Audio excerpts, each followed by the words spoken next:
Olá, sejam bem-vindos ao canal Por Você de Coração. Por aqui, a gente acredita que você é protagonista da sua saúde. A imensa maioria das doenças são evitáveis. E mesmo quando já instaladas, as suas escolhas serão determinantes para viver com qualidade e ter longevidade. –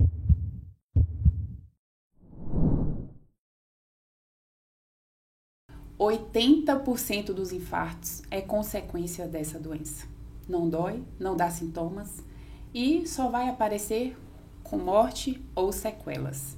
É a chamada aterosclerose, ou as placas de gordura nos vasos sanguíneos. Será que você tem? Será que você tem risco de ter? Hoje nós vamos dar algumas pistas para você descobrir. Mas antes de começar, eu queria pedir para você já se inscrever no canal. É um canal de saúde que a gente visa aqui prevenir doenças e você pode compartilhar esse vídeo com seus familiares e trazer informação de qualidade. Mas para falar desse assunto, não estou sozinha.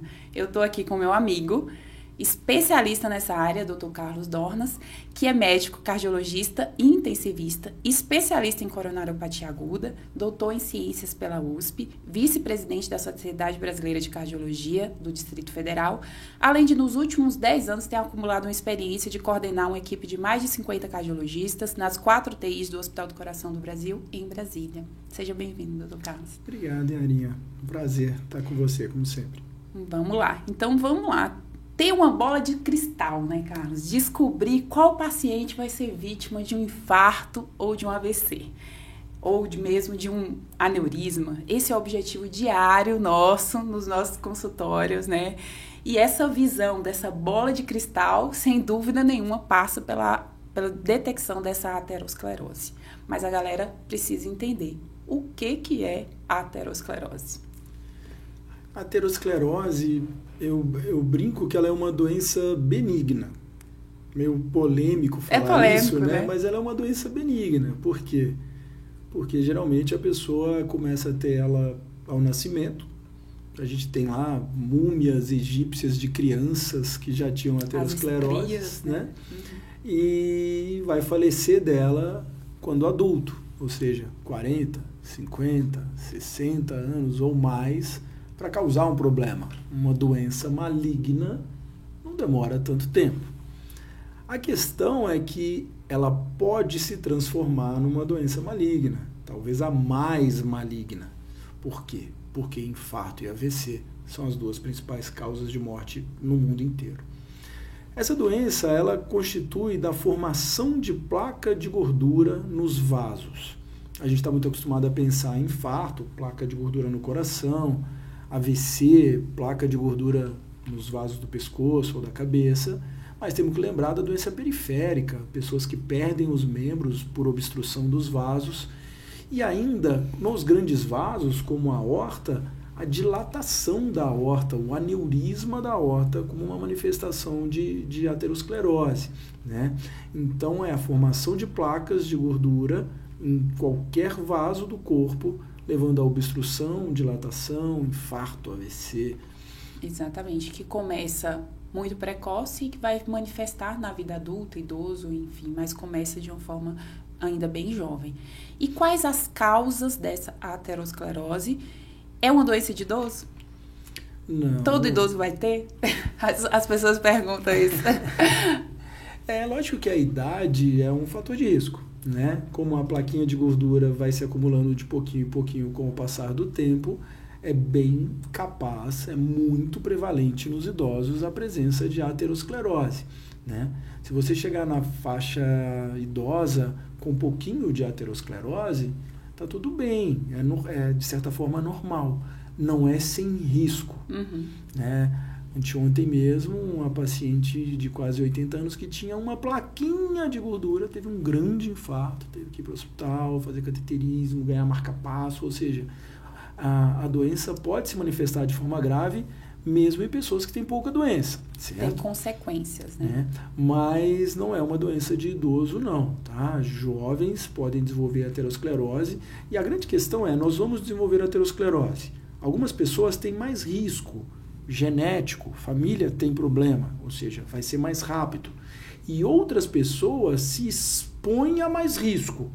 E aí que eu acho que é o nosso papel como cardiologista de mostrar que não controlar a pressão, não controlar o açúcar, fumar, não fazer exercício, ficar obeso, ficar estressado, não dormir, tudo isso vai acelerar esse processo de aterosclerose. Então, o principal fator de risco é o nosso colesterol ruim, nosso colesterol LDL. E o depósito dele nos vasos vai decorrer desses fatores agressores que vão acelerar ou, se bem controlados, retardar esse processo e a pessoa vai falecer idosa de outra coisa. Exatamente. Esse LDL, né, que é o colesterol ruim, é uma coisa que a gente precisa muito falar a respeito, porque existe muita desinformação a respeito dele, né? Porque as pessoas, eu brinco que eu falo assim, mas meu avô sempre teve colesterol alto e nunca teve nada. Ok. Quase todo mundo que vai cair de um avião, ele vai morrer, né? Se ele cair de um avião, se um avião cair. Mas, claro, teve um que estava jogando futebol, né? A exceção, ela não faz a regra. Então, e na imensa maioria das vezes, né, o colesterol LDL vai ser, sim, o principal fator para a formação dessa aterosclerose. Sim. Correto? A gente tem até uma continha, né? Geralmente o evento cardiovascular acontece ali quando você soma 7.000 a 10.000 de colesterol no transcorrer da vida, né? Então tem ali um colesterol de 200, se prepare. Você vai ter um infarto ou um AVC mais cedo do que quem tem um colesterol LDL de 70, de 80, né? Perfeito. Obviamente essa pessoa vai morrer sem ter problema. E a mesma ideia que a gente tem a respeito do tabagismo, por exemplo. Carga tabágica, carga de colesterol, né? Todo mundo conhece alguém que fumou e não teve câncer de pulmão. E nem por isso você vai recomendar fumar, né? Eu brinco que é como se fosse uma loteria, né? Só que loteria você compra um bilhete para ganhar um prêmio bom. E ao não controlar os seus fatores de risco, você está entrando numa loteria. A questão é que o prêmio é ruim. Exatamente. E é uma doença também, mais uma, né, multifatorial. Existe uma carga genética, existe aquelas pessoas que terão uma tendência maior a desenvolver, mas como você está se comportando em relação ao seu estilo de vida, elas certamente vão agravar essa doença, né? O seu estilo de vida, como você citou anteriormente. Se a gente pensar um pouquinho na epigenética, que é o que acontece com a manifestação do seu gene, dependendo do ambiente que você está exposto, a gente consegue entender, porque no consultório eu tenho pacientes que a família toda teve que operar do coração e ele tem um pouco de placa de gordura. Ou seja, aquele indivíduo viu que aquele caminho ali era ruim e se cuidou a vida inteira. Ele tem doença? Tem doença. Mas a doença dele é muito mais branda, muito menos grave, e a vida dele transcorreu sem nenhum evento grave, tendo a mesma genética, praticamente. Né? Exatamente. Aí algumas vezes os pacientes falam assim, a gente vê, né, nas UTIs, falam assim, mas eu estava me cuidando, eu fiz tudo que a gente fazer, faço exercício todo dia, tal, e mesmo assim eu tive um infarto. E eu costumo falar, provavelmente você tem um fator genético importante, né, agravante, e talvez se você não se comportasse da forma como você tem se comportado, não tivesse feito atividade física, cuidado da sua alimentação, você não estaria aqui vivo nessa UTI para contar essa história. Porque tem isso também, você minimizar aquele infarto, né, de alguma forma deixar ele menos grave, fazer com que a letalidade dele seja menor. Infelizmente, a gente não consegue zerar o risco da doença. A gente consegue minimizar o risco da doença. Acho que o objetivo é bem esse, né? Minimizar o risco da pessoa ter um grande infarto, ter um infarto fatal, ter um grande AVC, né? A gente consegue minimizar o risco de desenvolvimento de uma doença grave, deixar aquela pessoa saudável para que mesmo que ela tenha alguma doença, ela tenha uma maior chance de sobreviver sem sequela. Exatamente. E essa doença, a aterosclerose, ela dá sintomas? Durante grande parte da vida, não. Esse é um dos problemas. E eu brinco que as pessoas consideram que os avanços da medicina são stents, próteses, cirurgias, transplantes. Não acho. Pessoalmente, eu acho que os avanços da cardiologia vieram num momento onde a gente descobriu que situações silenciosas, um colesterol alto, não dá sintoma. Um diabetes descontrolado levemente, não dá sintoma. Cigarro, ninguém fuma e tem sintoma. Pressão alta, 14, 15, 16, geralmente não dá sintoma. Ou seja, nós descobrimos que coisas que não dão sintomas eram as causas de infarto e AVC.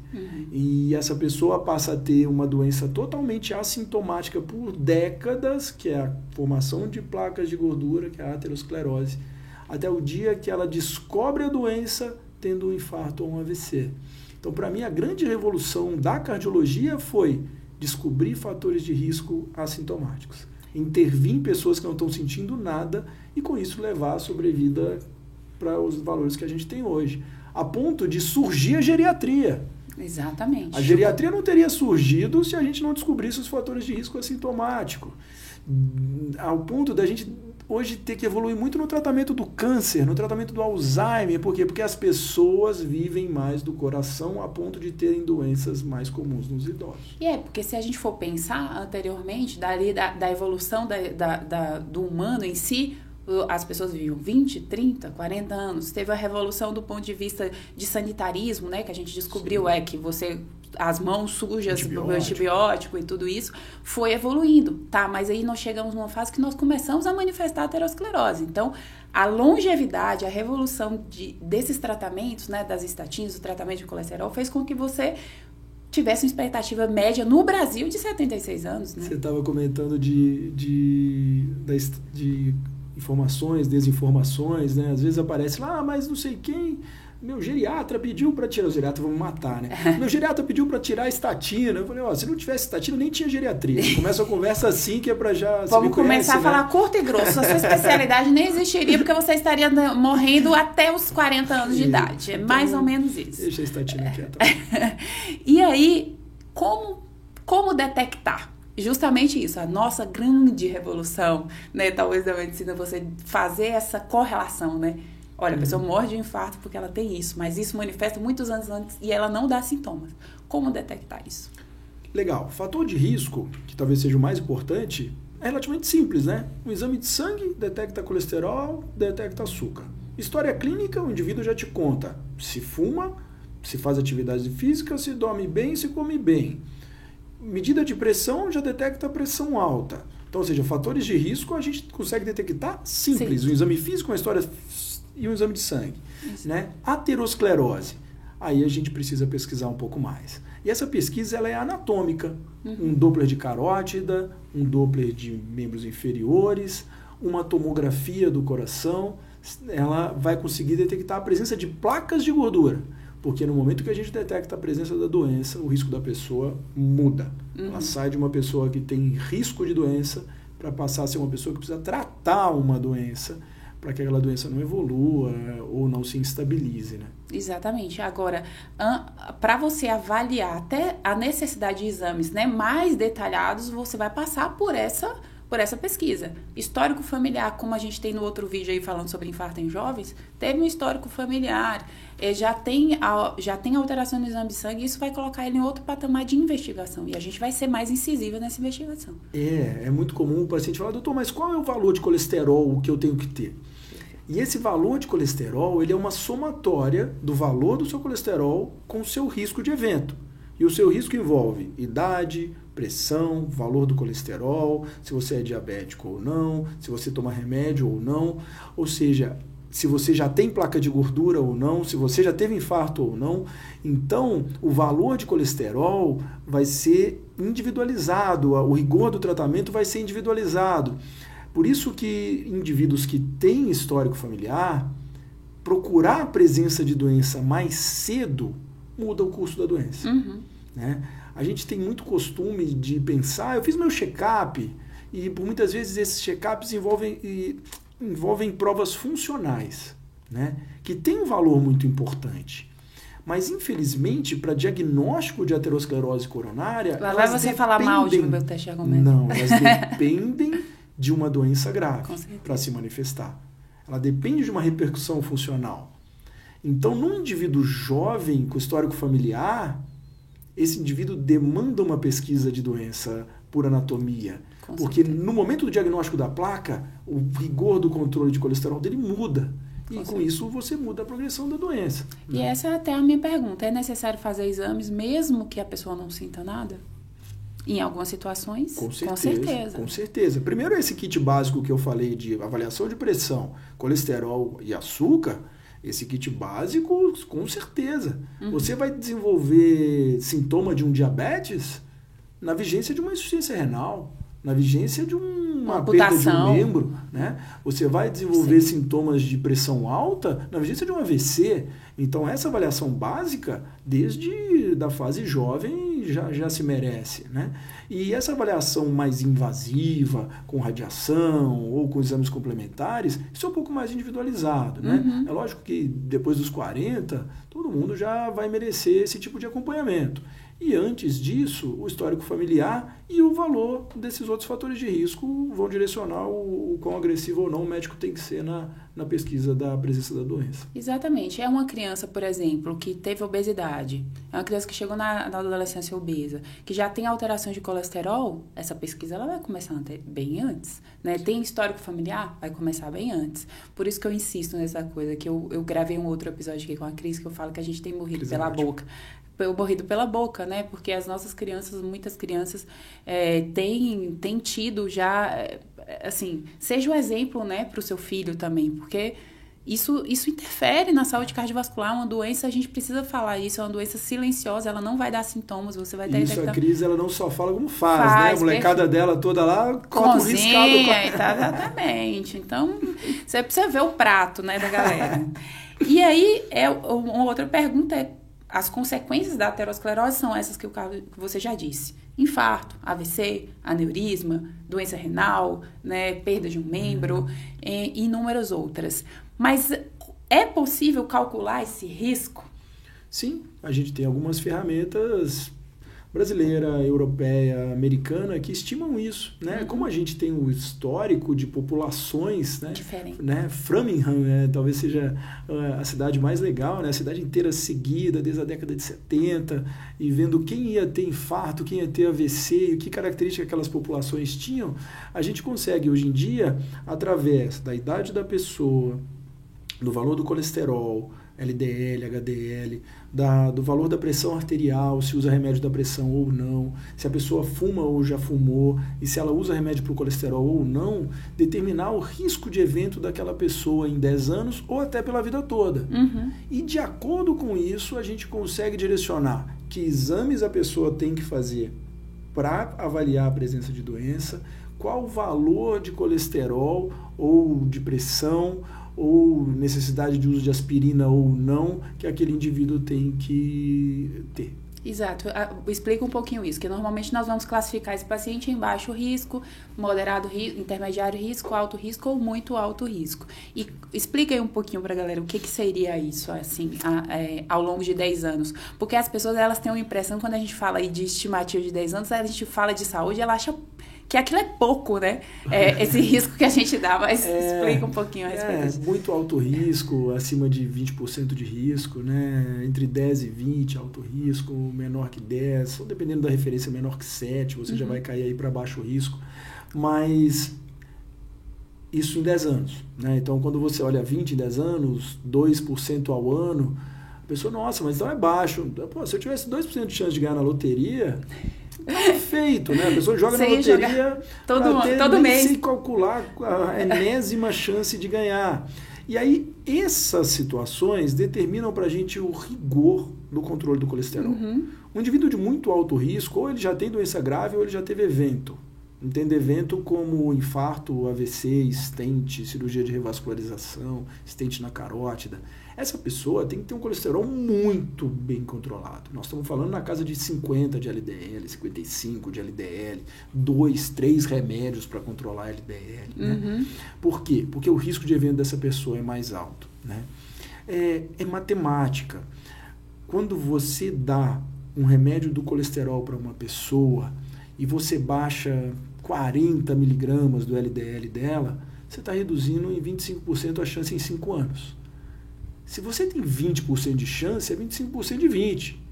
Se você tem 2% de chance, é 25% de 2.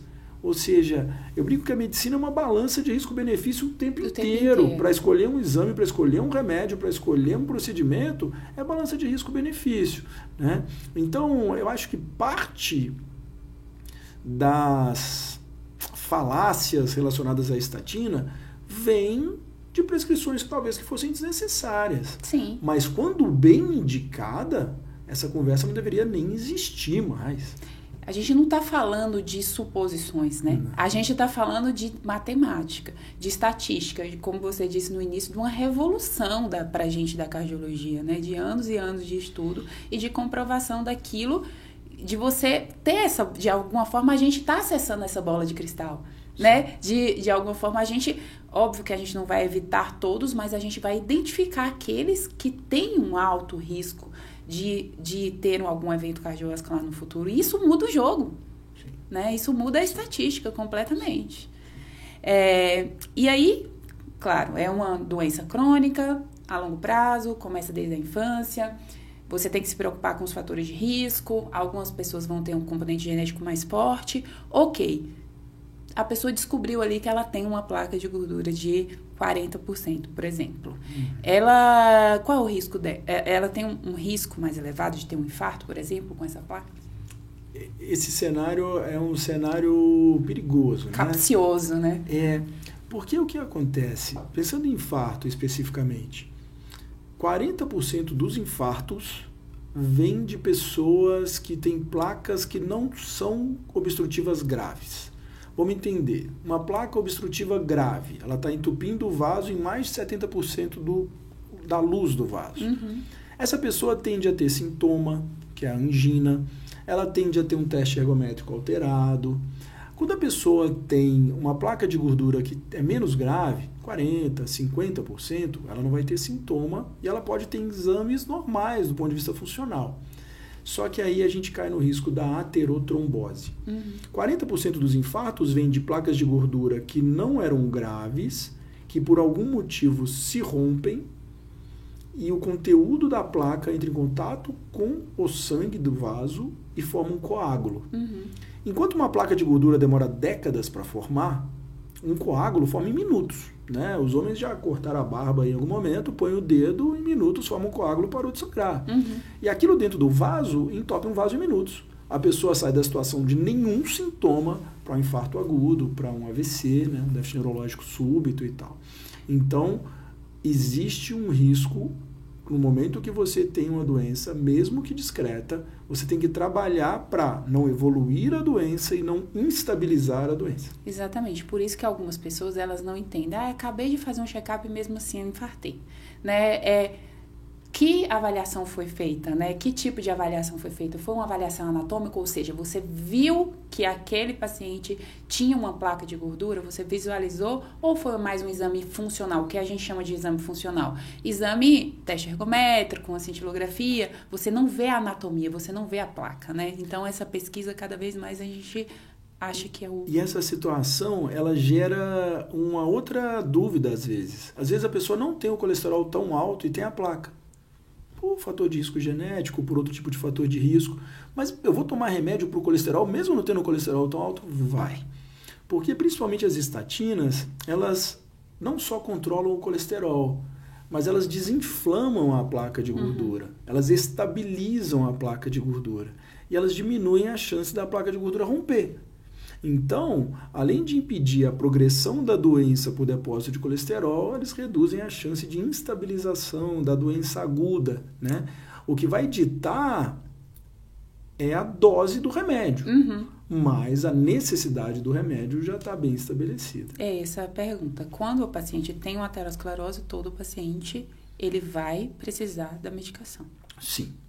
Isso é categórico, classificação. As estatinas. As estatinas, classicamente. Salvo intolerância, né? E aí a gente, graças a Deus, hoje tem várias outras opções também. Que estão surgindo no mercado aí a respeito disso.